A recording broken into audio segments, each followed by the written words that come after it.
And of course, to present the award, tinatawagan po natin si Honorable Councilor Jose Dier Portales, Konsihal Alupeto, and our Board of Judges, Mr. Gaius Julius Cesar Torres Dusa,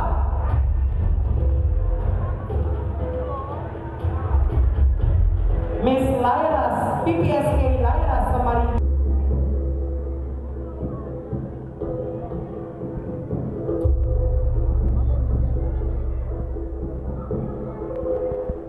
sino kaya ang mag-uuli ng corona?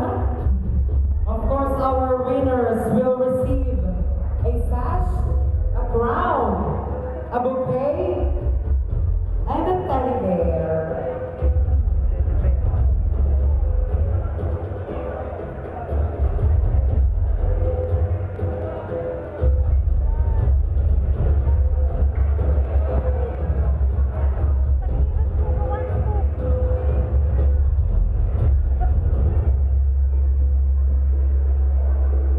Of course, tinatawagan din po natin sa PPLB Noel Turgo.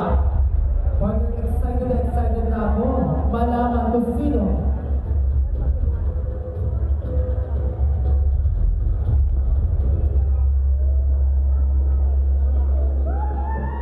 Ayan.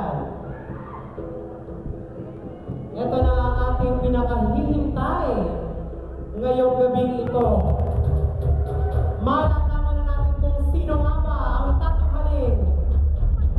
Youth Ambassador and Ambassadress 2024. Simulan natin ang pagtawag sa ating Ambassador.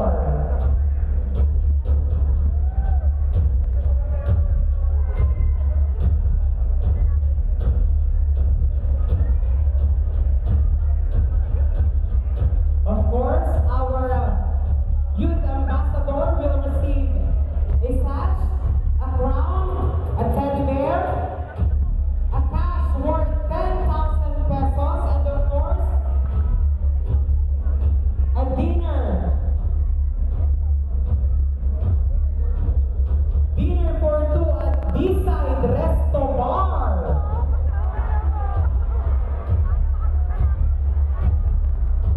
Our Youth Ambassador 2024 is Ambassador number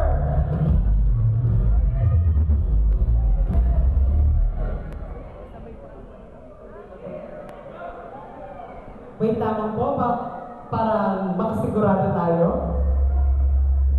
Ambassador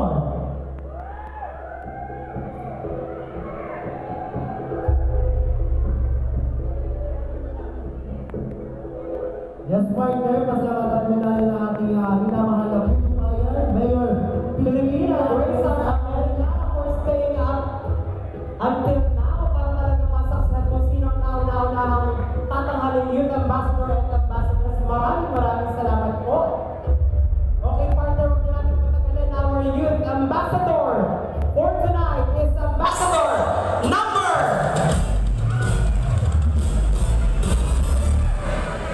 Ambassador number 3 from Tingin, Mr. Giovanni Ahedo. Mr. Giovanni Ahedo.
Ambassadress number 4 from Tikil.